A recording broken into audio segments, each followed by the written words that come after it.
السلام عليكم ومرحبا بكم في قناة نادية. كنتمنى تكونوا بخير وعلى خير ويلقاكم الفيديو في أحسن الأحوال. اليوم إن شاء الله غادي نشارك معكم جبن الموتزاريلا طبيعي بدون بيض بدون نشا، بمكونات بسيطة وسهل التحضير وكذلك اقتصادي جدا وكيجي ناجح 100%. ما عليكم غير تتبعوا معايا الطريقة حتى الأخير. وبالنسبة للناس اللي كيزوروا القناة لأول مرة، ما تنساوش الضغط على زر الاعجاب وزر الاشتراك وتفعيل الجرس باش توصلوا بكل جديد، وندوزو باش نتعرفوا على المقادير وطريقة التحضير. بسم الله على بركة الله. غادي نحتاج المكون الرئيسي في هذه الوصفة هو الحليب. بالنسبة للحليب لازم يكون طبيعي، يعني ديال البقر، حليب ديال البقر. إلا ما كانش حليب طبيعي ديال البقر ما تحتاجوش تجربوا به الوصفة، راه ما غاديش تنجح معاكم. غادي تحصلوا على الجبن ولكن ما غاديش يذوب ملي يتعرض للحرارة. لذلك لازم يكون حليب ديال البقر، ماشي الحليب اللي كنشريو من المحلات التجاريه. كل يترو ديال الحليب كنحتاجوا له 3 د المعالق كبار عامرين من عصير الحامض اللي هو عصير الليمون، و3 د المعالق كبار عامرين من الخل. هذا قياس يترو. كل ما ضعفتوا الحليب كل ما كتضعفوا القياس ديال الحامض والخل. بالنسبه ليا انا غادي نستعمل في الوصفه عفوا 2 يطرو ونص ديال الحليب. غادي نحتاج لهم 7 د المعالق ونص من عصير الحامض و7 د المعالق ونص من الخل. هذا هو القياس اللي غادي نضيف الحليب. في اناء كنوضع الحليب كيف ما ذكرت 2 يطرو ونص ديال الحليب. كنحطو على نار متوسطه، وكنحركو مره باش ما كتكونش القشره على الوجه ديال الحليب. في هذا الاثناء اللي كيكون عندي الحليب كيسخن كناخذ اناء وكنوضع فيه الماء وكنخليه حتى هو يسخن ويوصل درجه حراره اللي غادي يوصل لها الحليب. بالنسبه للحليب ما كنخليوش حتى يوصل درجه الغليان او مرحله الغليان. كنطفيو عليه قبل ملي كيبان لنا البخار بدا كيطلع منه. وبالنسبه للناس اللي عندهم ميزان الحراره حتى يوصل 40 درجه. بالنسبه للناس اللي ما عندهمش ميزان الحراره غير نقيسوه بالاصبع ديالنا، ما نقدروش نستحملوا الحراره، صافي ديك الساعه راه كيكون الحليب سخن.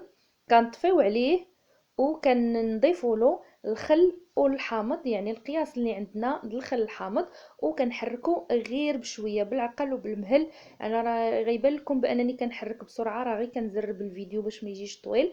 كنحركو غير بشويه كيف ما كيبان لكم. راه هو كيبدا، ها هو الجبن كيولي مطاطي وكيتجبد.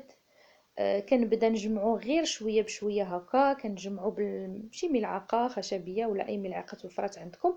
غير بشويه نحاول نجمعو حتى كيتجمع. اولا الا ما تجمع لكمش تقدروا تصفيوه بالصفايه. المهم انا غادي نجمعو غير بهاد الملعقه الخشبيه، ومباشره ملي كنجمعو كنحطو في داك الماء الساخن اللي حضرت من قبل. كيف ما ذكرت لكم الماء خصو يكون حتى هو في نفس درجات الحراره ديال الحليب، يعني ما يسخنش الماء بزاف حتى يغلى. غير 40 درجه راه كافيه. يعني نقيسوا الماء بالاصبع ديالنا، ما نقدرش نستحملوا الحراره ديالو. صافي كيكون واجد كنطفيو عليه العافيه. وملي كناخذوا الجبن ملي كيتجمع لنا هنايا في وسط من الحليب كناخذوه كنحطوه مباشره في الاناء الاخر كيف ما شفتوا معايا، وكنبدا نضغط عليه هكا بالملعقه.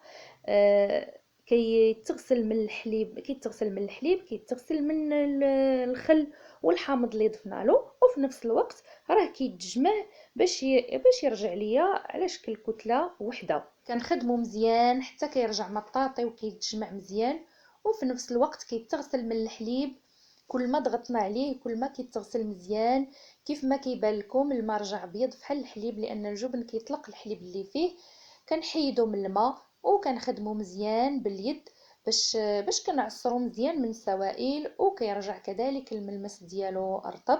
غادي نشكلو على شكل كويره، وتقدروا تشكلوه على شكل طولي ولا الشكل اللي بغيتو. انا ما عنديش كميه كبيره كيف ما تبعتوا معايا راه استعملت غير 2 ديال الحليب.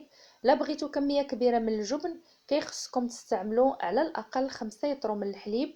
وكيف ما كتعرفوا راه ماشي سهل باش نحصلوا على الحليب ديال البقر. هاد القياس هو اللي توفر عندي. المهم هو تعرفوا على الطريقه وتطبقوها على اي قياس توفر عندكم. كنوضعوا في زلافه وكنضغط عليه هكا كيف ما كتشوفوا معايا باش ياخذ الشكل ديال الزلافه. غادي نغطيه بالبلاستيك الغذائي وندخلو للثلاجه ليله كامله، من بعد نرجعو باش نشوفوا الشكل ديالو ملي كيبرد مزيان. وهذا هو الشكل ديال الجبن اللي حضرت معاكم. غادي نقطعو باش تشوفوا القلب ديالو من داخل. صراحه كيجي بحال الجبن اللي كنشريو من المحلات التجاريه تماما، وغادي يكون افضل لانه صحي بدون مواد حافظه. شي حاجه اللي حضرناها على يدنا في البيت وعارفين المكونات اللي استعملنا في الوصفه. غادي ناخد قطعه ونحكها في الحكاكه باش نجربوا معكم في البيتزا الفرديه اللي سبق وحضرت معكم. غادي نخلي لكم الرابط ديالها في صندوق الوصف. كنتمنى تجربوها، كتجي رائعه وكتعطي كميه كبيره، يعني اكثر من 50 قطعه. صراحه راها كتهني، خصوصا في شهر رمضان المبارك. كنوجدوا الحشوه ونخرجوها حتى لاخر ساعه ونعمروها.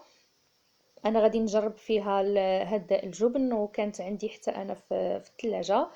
غادي نجربهم غير في المقله، يعني ما غاديش نستعمل كميه كبيره باش ندخلهم الفرن. غادي نحطهم غير في المقله.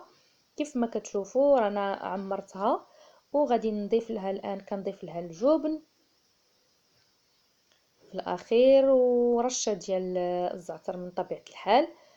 وغادي نحطهم كيف ما ذكرت غير في المقله، لان كيف ما كتشوفوا راه ما كاينش بزاف، ولكن راه غادي تشوفوا ان شاء الله النتيجه. هو الفران يعني راه كيذوب الجبن بسرعه وفي الفران، ولكن غادي تشوفوا معايا النتيجه غير في المقله. ومع ذلك هذا الجبن ان شاء الله كيذوب وكيعطي نتيجه زوينه، يعني النتيجه اللي غادي يتمنى اي واحد يحصل عليها. كيف ما كتشوفوا راه ضروري نغطيو باش ما نديرو عافيه مهيله ونغطيو باش كيذوب الجبن. وهانتوما كيف ما كتشوفوا معايا الجبن راه داب وكيجي معلك مطاطي، يعني نفس النتيجه اللي كنحصلوا عليها باش كنستعملوا الجبن ديال اللي كنشريو من المحلات التجاريه. ما كاينش اختلاف. وكيف ما ذكرت راه هذا راه افضل واحسن لانه طبيعي 100%. كنتمنى الاقتراح ديال اليوم ينال الاعجاب ديالكم وتجربوا الوصفه وتشاركوها مع الاصدقاء والاحباب. وبالنسبه للناس اللي كيزوروا القناه لاول مره ما تنساوش الضغط على زر الاعجاب وزر الاشتراك وتفعيل الجرس باش توصلوا بكل جديد. وبصحه وراحه والى وصفه قادمه ان شاء الله.